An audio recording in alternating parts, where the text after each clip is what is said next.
And welcome back. Welcome to week 5. So today we're doing simulations, and what you can see is a very simple solver, and that's what we're going to start with. What are solvers and what do you do with them? So here's the graph that creates that solver that you've just seen running, this guy here. You can see that there's something called an angle solver in here. Now this isn't a node. There's no angle solver in there. There's no compound named angle solver. This is something that I've built. And I'm going to show you how to do it, because the basis of every simulation is a solver. Now, what's a solver? What actually is this thing that's driving this animation? Well, the simplest way to describe a solver is a system that takes its output as its next input. So if we're on frame 0, whatever's going on in here, and we'll find that out when we build it, but whatever's going on in here does some calculations. In this case, it's calculating the position and the direction of some points, and it outputs them. Then when we go to frame 1, it again calculates a new position and a new direction based on the position and the direction that it calculated the last frame. Frame 2, frame 3, frame 4, frame 5, and so on. That's the great and ancient secret behind any kind of simulation. It does some calculations, it outputs the results, it takes in those results and does those calculations again. You'll see how it works as we go.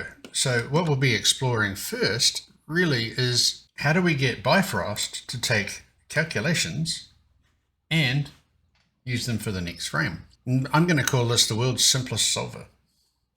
And then, this was a very simple solver to start with. It looks very complicated, but it's not.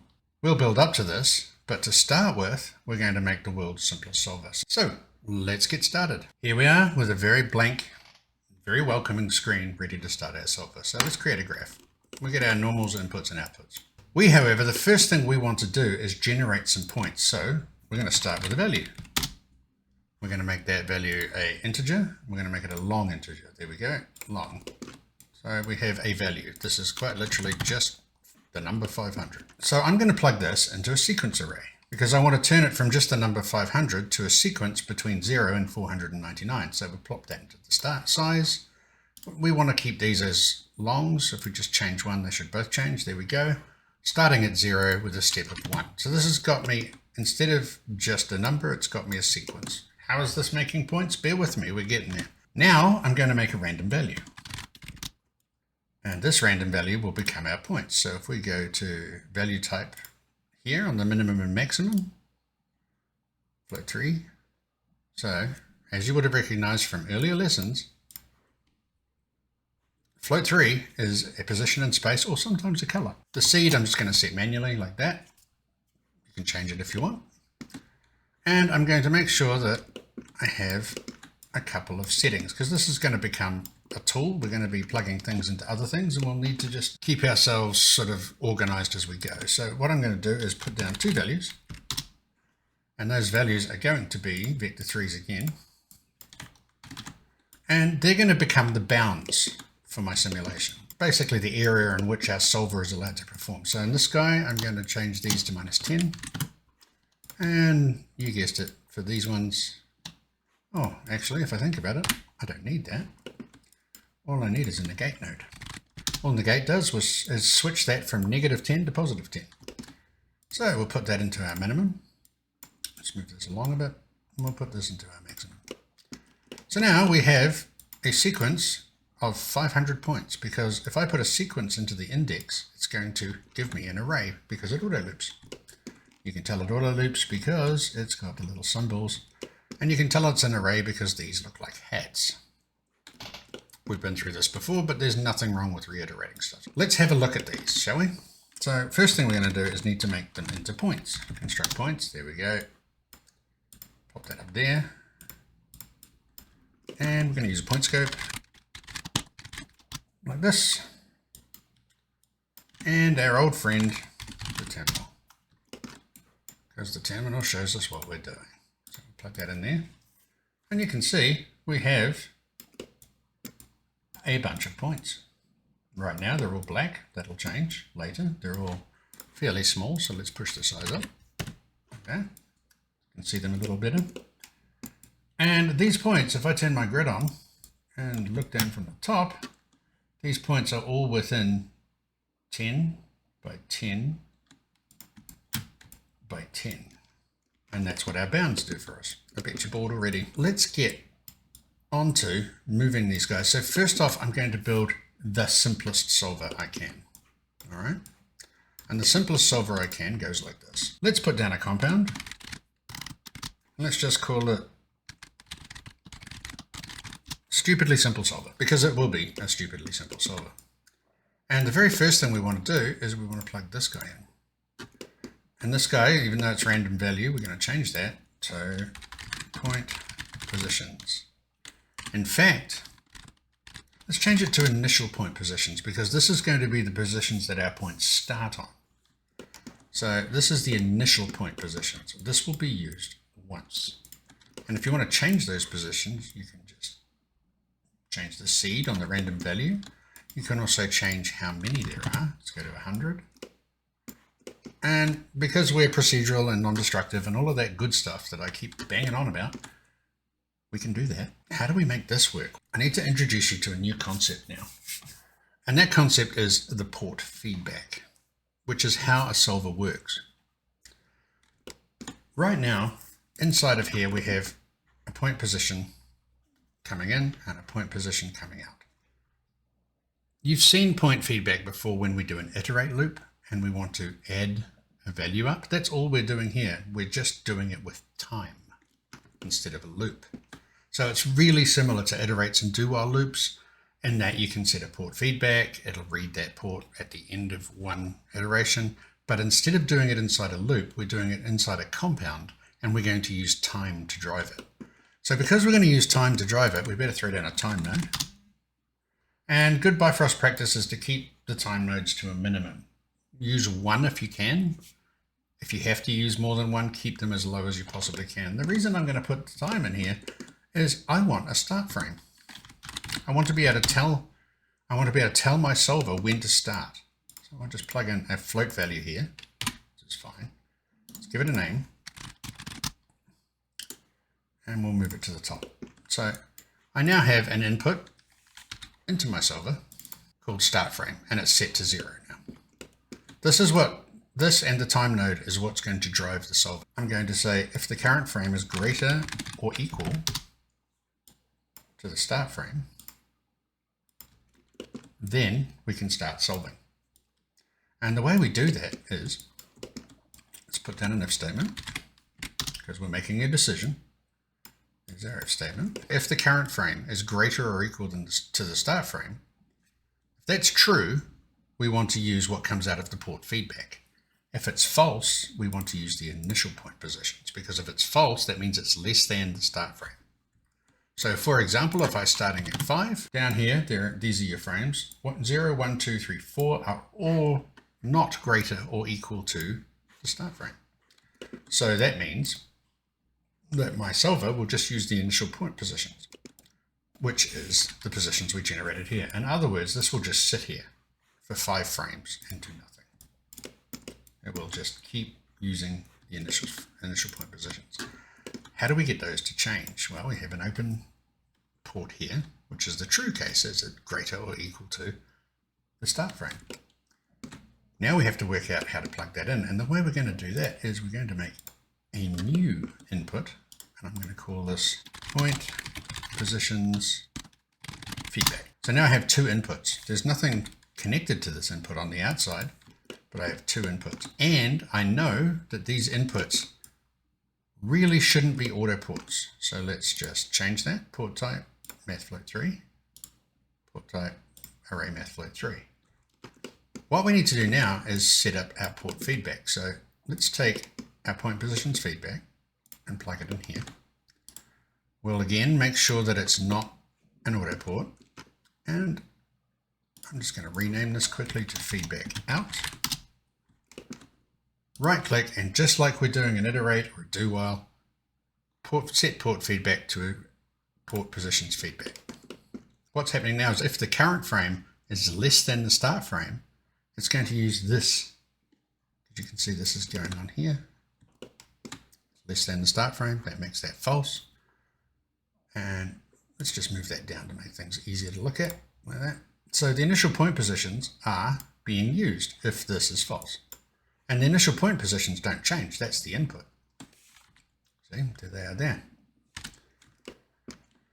But if we are greater or equal to the start frame, then this will flick over to true, and then we're going to use the true case. And the true case has a port feedback on it. So if we break that connection and plug that one in there, what's happening is that if this is true, we're now going to use this input, which is the port feedback from the last output, which is why you don't have to plug anything into it. So this is all well and good. This is actually a working solver right now. If I press play though, nothing's going to happen because we're not changing the positions per frame. Positions are being fed back. So if we go back to 0, you can see that this output here is false. Our current frame is not greater or equal to our start frame. So that comes out false. That means it uses the false track here, which is the initial point position. If I just step forward, false, false, false, false, true. There you go, switch to true, which means that it's now using this track. So it's using the fed back positions. And if I play this, absolutely nothing's going to happen because the feedback positions are exactly the same as the initial position. We haven't done anything to it. So let's do something to it. Let's get us fractal turbulence. Not the field, just the turbulence, which will generate random 3D vectors based on the positions coming into it. We've got all of our usual controls for noise. What I'm going to do straight away is just turn my frequency down. And now all I'm going to do is add the values of this fractal turbulence, which is going to be roughly between -1 and 1, to my points. And now let's step through again. So 0, that's all of this is our initial points. But as soon as we hit 5, we're starting to move. And what's happening is it's adding this turbulence to these points every frame. And then using that new position to start the next frame. And that is quite literally the world's simplest solver. And we're going to build on this to make the setup I showed you before, which has got a bunch of points that are moving in straight lines and only turning randomly at right angles. However, it's not all that much different from this. If I wanted to now, I could add all kinds of things to this, but this is why using what comes out as your next start point is a good thing. It really is. This system is the basis of every single particle engine in the world, including Niagara. It's the basis of every fluid system. That concept of taking what you've just calculated and using it for your next frame or subframe or next iteration in a loop, if you're doing it with iterations like we did a couple of lessons ago, it's the basis of every simulation system that has a solver in it. It may not be working on positions, it may not be working on anything you completely recognize. It might be working on voxel fog density or fluid pressure in a fluid system, but it still uses the results from the last frame to calculate the next one. Now we've got this working, and we've got our little black fly specks flying around, and they start at frame 5. So now we've got this working, we can add to this to get what we want. What we want to do is, if we just go back to the start so that they're all on their initial positions there, we want to create something that moves, that picks a random direction and moves in a straight line along that direction. Very much like the Fibonacci spiral we did in week 3, we're going to take a direction and then we're going to rotate that vector. We're going to rotate that vector at a random time.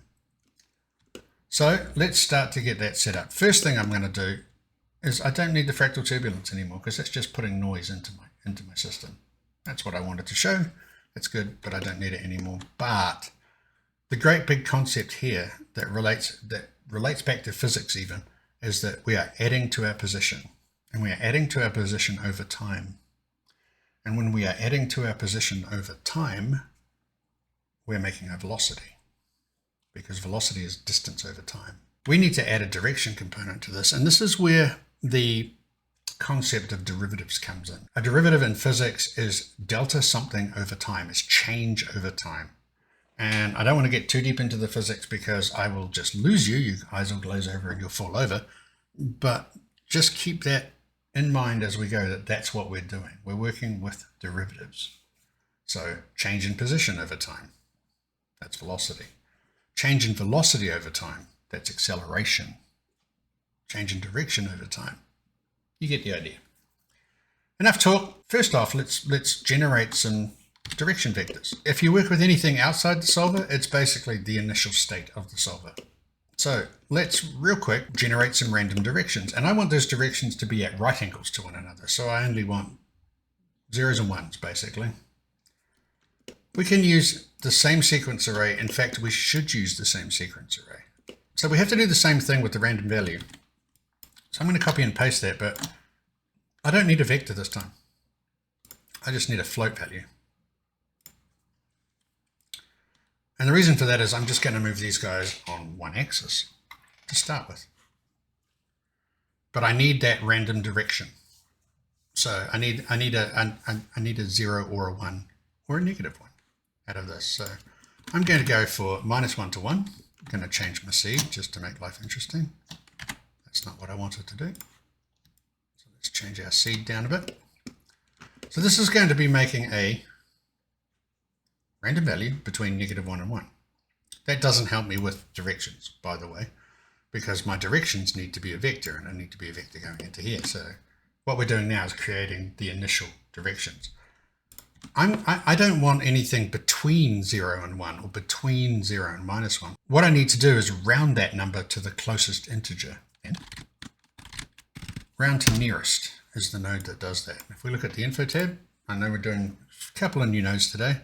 Rounds the floating point value to the nearest integer. That's absolutely what I wanted. It's also called bankers rounding if you're interested. So now I've got an array coming out of here that's either going to be -1, 0, or 1, which is great. I need to turn that into a direction. So I bet you're wondering how I'm going to change this single value into a direction. Well, we need a single value because we only, just like the Fibonacci video, we only want these guys to travel in a single direction along a single axis. We're going to rotate that direction randomly so that we get 90-degree turns. We're rounding it so that the value coming out of here is -1, 0, or 1. Well, I'm going to make another random array because that's what this is, basically. So I'm going to use the same thing I've done here, except I'm going to go from 0 to 1, which will give me a number between 0 and 1. And then again, I'm going to round to nearest, which will either give me 0 or 1. Now that I have that, and we can check that by, let's make an output. Let's replace the terminal with the output. And I can just output this data like this, just to see what it's doing. Give me a watch point. Yeah, minimum 0, maximum 1. So I can take this and go to bool, which will give me a Boolean version of that because 0 is false. Of course, I'll need to plug it into a new socket. 0 is false and 1 is true. So I've got a minimum of false, a maximum of true. That's exactly what I want because I'm going to do a little bit of logic with it. Okay, so to do any kind of logic, I'm going to need an if statement. Plug this in here. Now I have a true case and a false case. And what I want is that if this is true, I want it to output 1. If it is false, I want it to output -1. Then I'm going to take this guy and see if he's equal to 0. So I'm picking the zeros here. What I'm basically doing is turning this between I'm changing this value to -1 or 1 instead of -1 or 0 or 1. So that's equal to 0, and we'll throw in another if statement. Basically, if this is equal to 0, I want either -1 or 1 coming from here. If it is not equal to 0, we'll just use the value. And then we will output this, like so.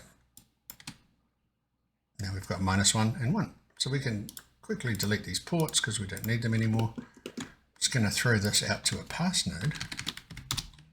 And because we like to keep things clean and tidy if we can, I'm going to wrap all of this up, except that. I'm going to wrap all of that up in its own compound.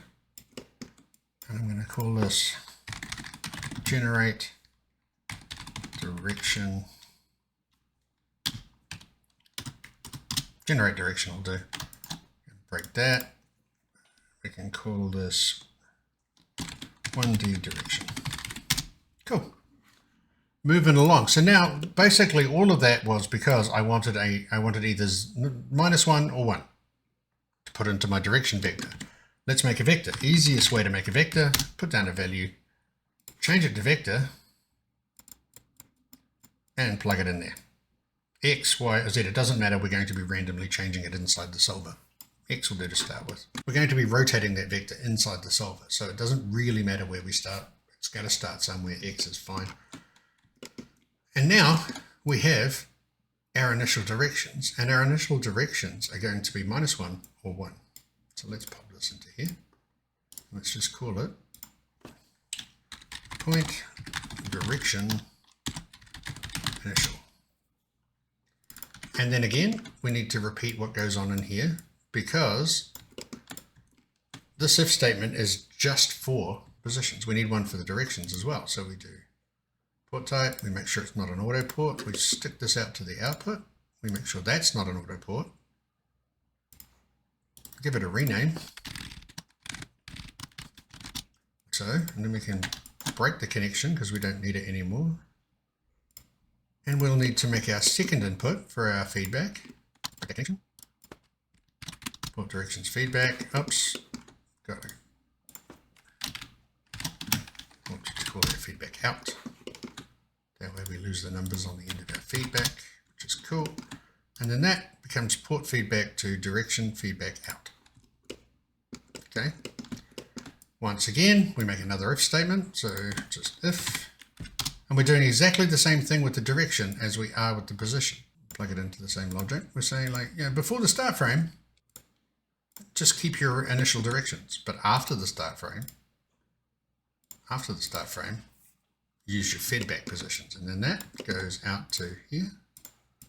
This, I'm just leaving it here for now. I'm not doing anything with or to the directions right now. Now we have to think about that physics I talked about earlier. So how do we make something change over time? How do we make a position change over time? Well, we did it here. We add something to it, right? We added a random value here, and that'll still do its thing. We're just adding random values and a noise, getting some nice motion. What we need to do is do exactly the same thing, but with our direction. So if we just added our direction straight to this, boom. They've gone. Where have they gone?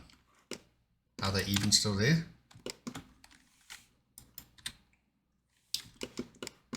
Let's check that.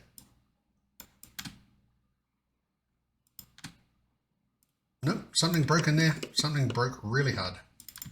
So why are my points disappearing? They're gone. And when they're gone, there's also no data coming out of here, which tells me they haven't just jumped off into space. The reason that they're disappearing is because I'm trying to feedback this port, this direction port here, which right now isn't changing. I'm just adding it to the position to try and get a new position.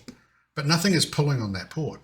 So if I check what this says, it's nothing. And I am after my start frame, but I'm getting no data. And the way we fix that is we need to be able to pull on that port.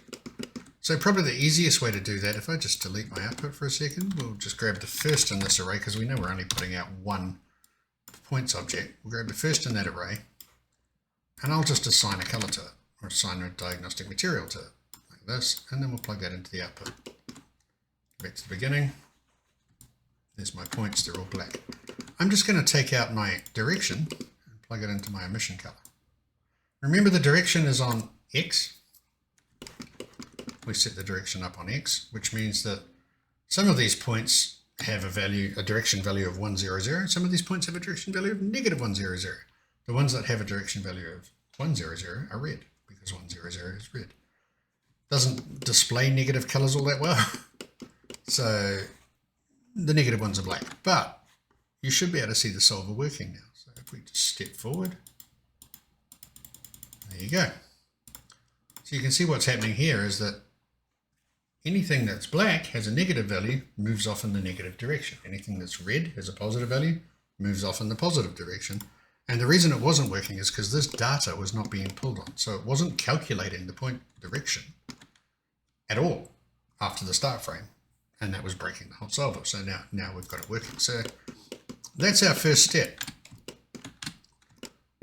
So let's get rid of that to avoid confusion. So we have our positions coming in here. Let's just name that. Position start frame switch, and we'll do the same for the directions. Direction start frame switch. We're taking our position, we're getting our direction and adding it to it, thereby creating motion. We're adding an amount each frame, which if we step forward is that much. If you look real close on the grid, you can see that it's going to be pretty much 1 unit. So if you watch how much this moves, let's just concentrate on this point, step forward one, it's moving 1 unit at a time. You can see on the grid that they're all moving the same amount each time, which is fine. Because our direction is -100 or 100, that's pretty much it. So now we need to talk about velocity and speed. What the direction is essentially the velocity of these points. We're adding it to the position, and like I said before, velocity is position change over time. So if we add the velocity to the positions are changing over time. Right? We need to control the speed of that. And the difference between velocity and speed is really simple. Velocity has a direction, speed doesn't. Okay? So the velocity of this point is going to be 1 in the x, 0 in the y, 0 in the z. There you go. You see it's moved 1 in the x direction. The velocity of these guys are -100, the black ones. You can see them move there. Basic physics stuff. The speed they're moving at is 1 unit per frame. 1 unit, 1 unit, 1 unit. Okay? That's the difference. We have a direction in our velocity. We don't have a direction in our speed. So let's make a speed control.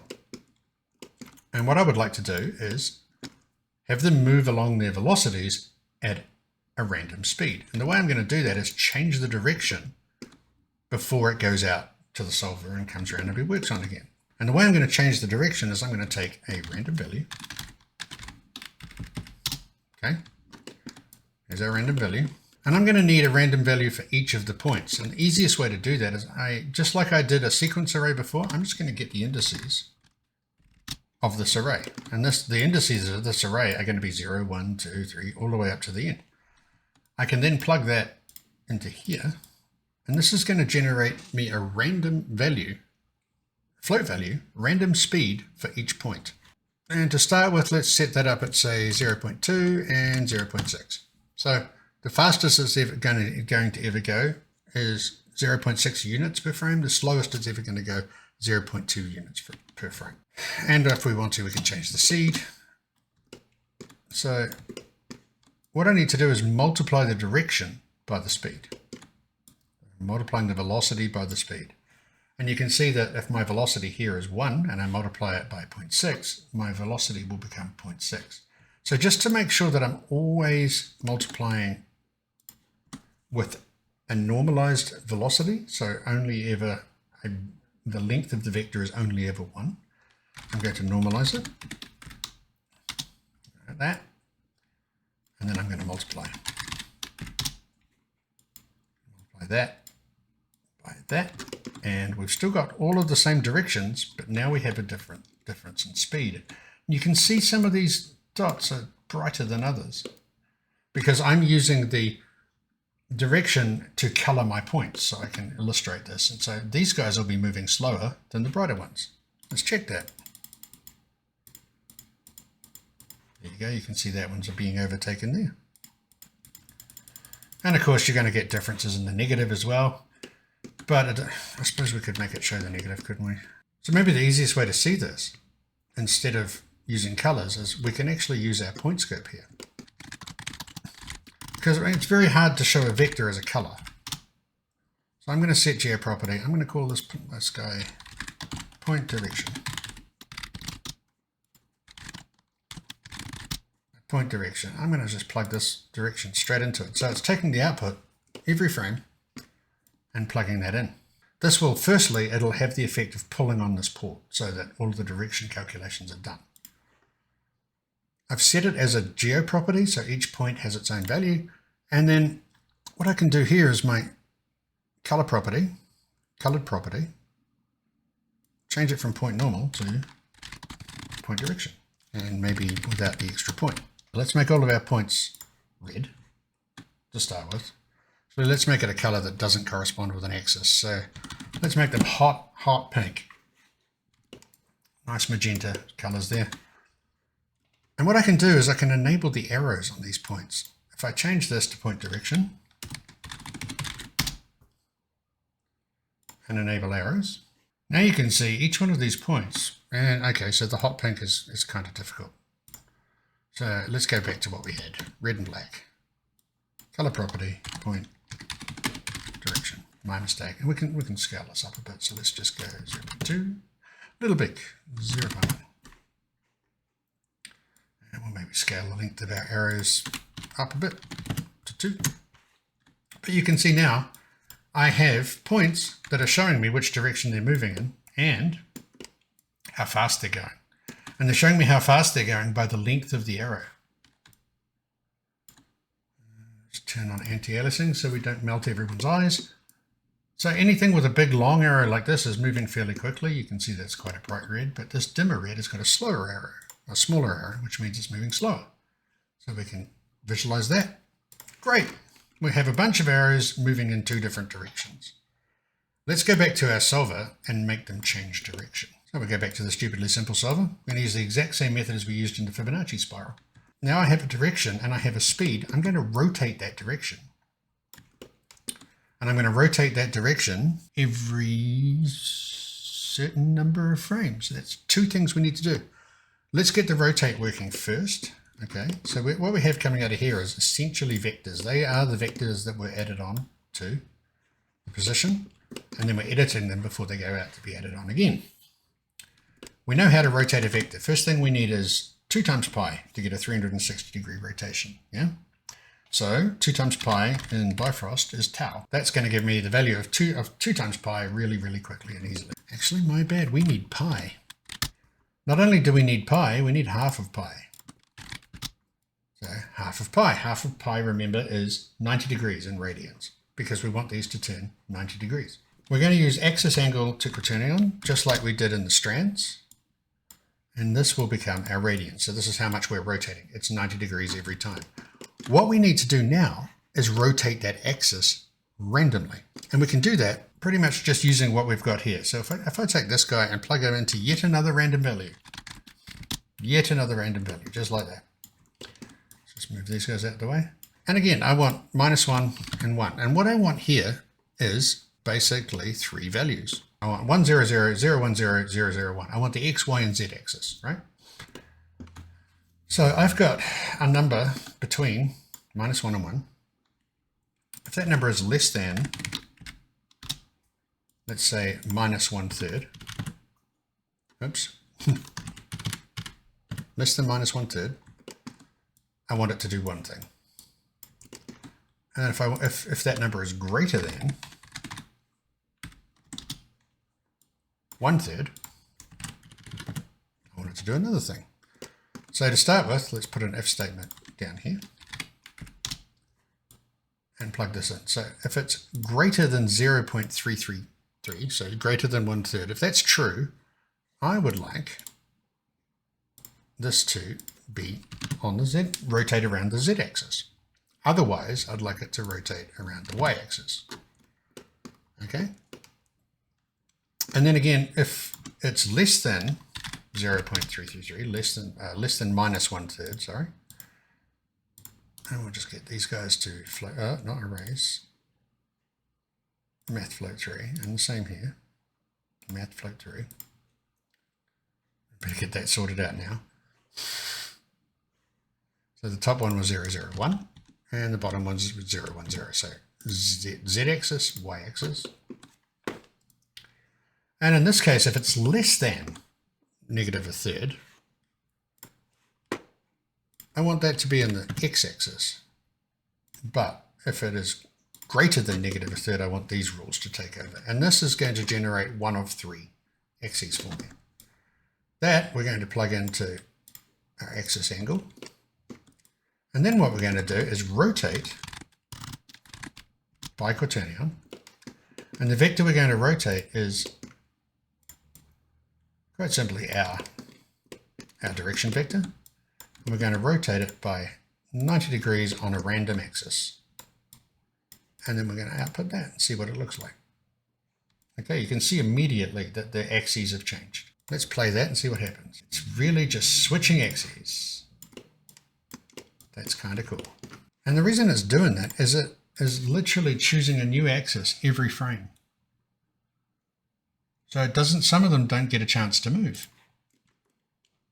So really what we want to do is only switch that axis every certain number of frames, and that's fairly easy to do. What we do is we take the frame, we make a modulo.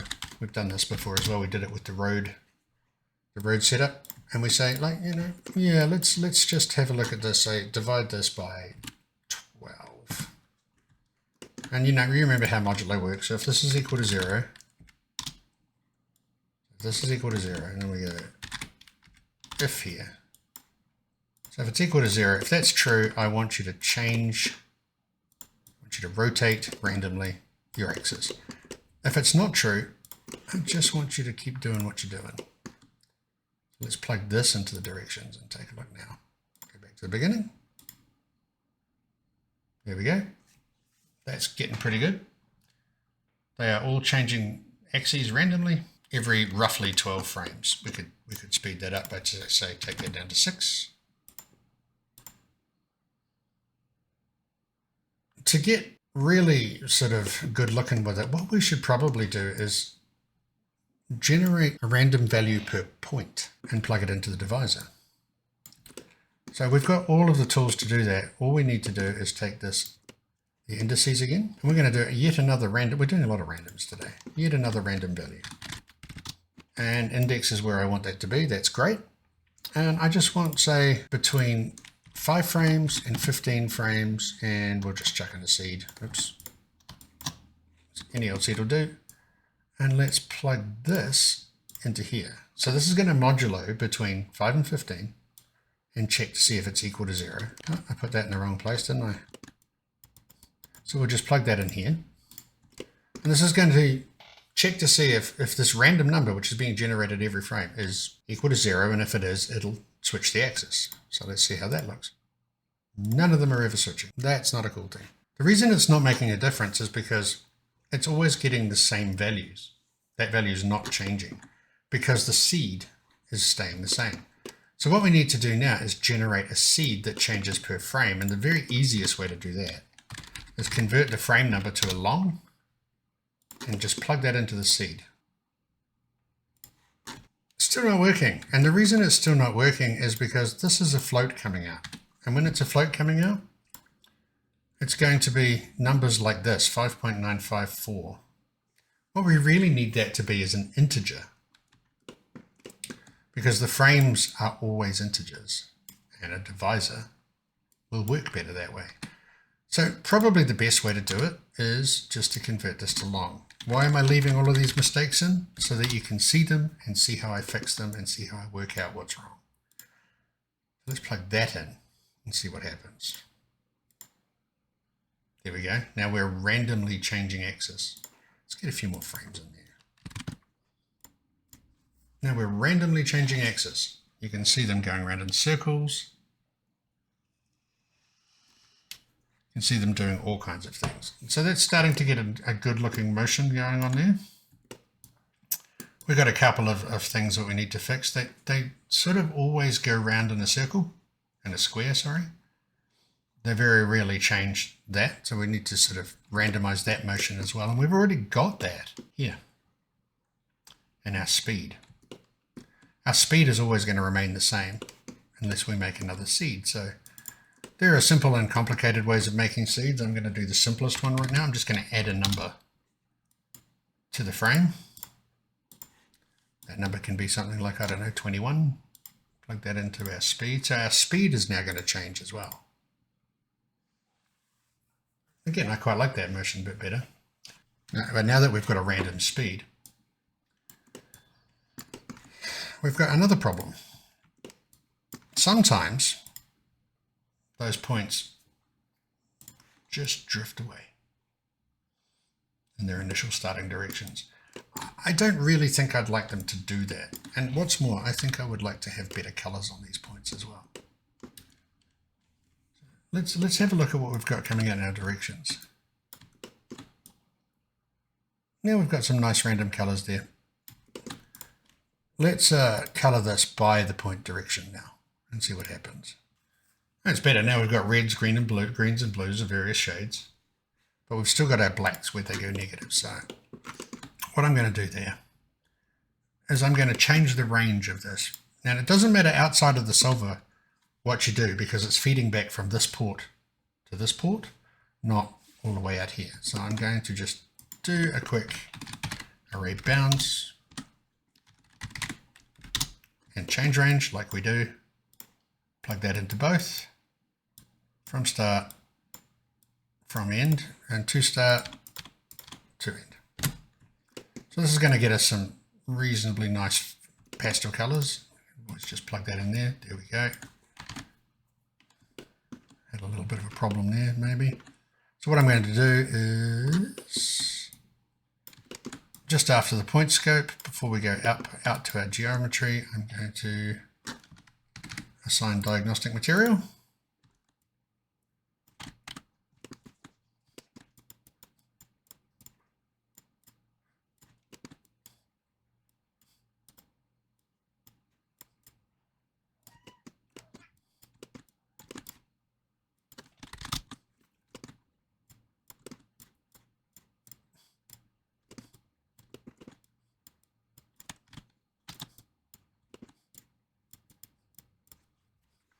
So you see what I did there really quickly?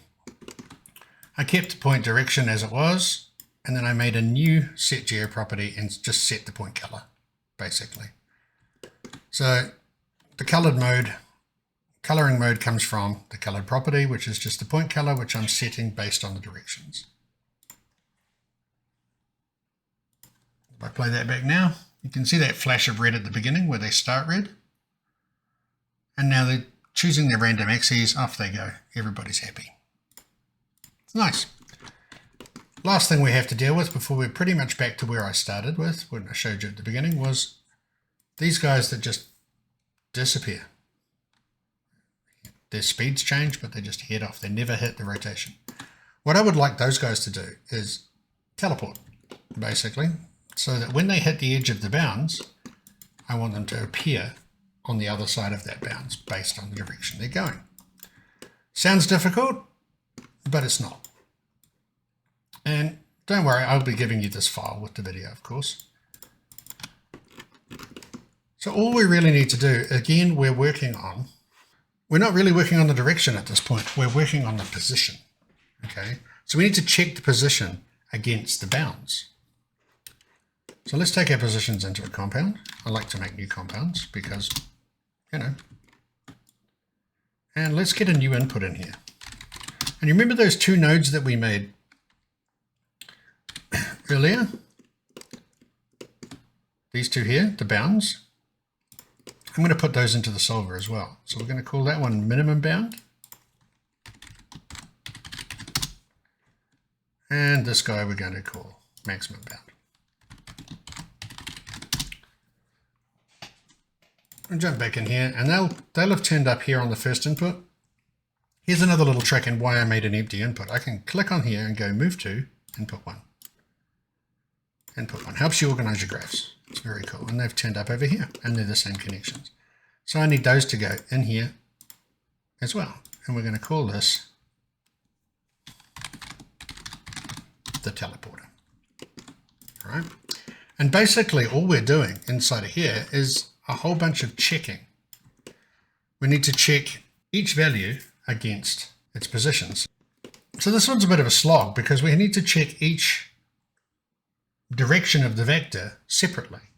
So here's one I prepared earlier for you to have a look at. Let me take you through this really quick. This is the positions, this is the minimums, and this is the maximums. And all it's doing is it's comparing each part of the vector, each axis on the vector. Is it less than the minimum? If it is, make it the minimum. if it is make it the maximum, is that result greater than the maximum? And if it is, make it the minimum. And then it goes out to become a vector again. So let's just hook that up. This is our position. Yeah, so we need to plug in the position to it. So we'll put a pass node in here just to avoid confusion. That goes into the positions, and this goes out to the positions feedback. And now we go out here, display. You can see that when they reach the edge, they're just teleporting to the other edge. Let's get that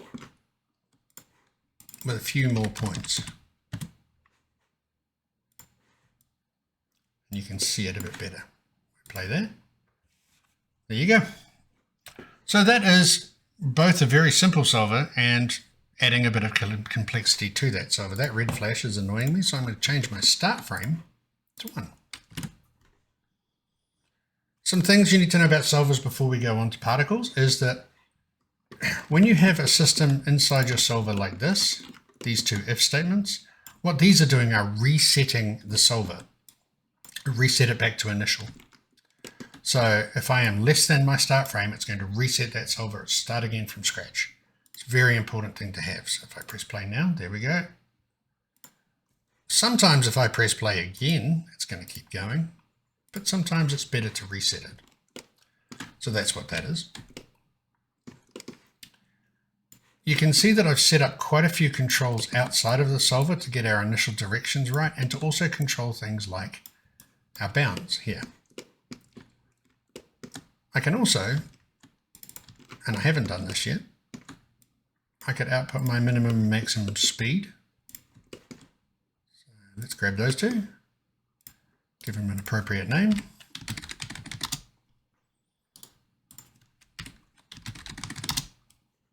Now I can control them from here. So let's make the minimum speed 0.3 and the maximum speed 0.9. So overall, it would have gotten a little bit faster.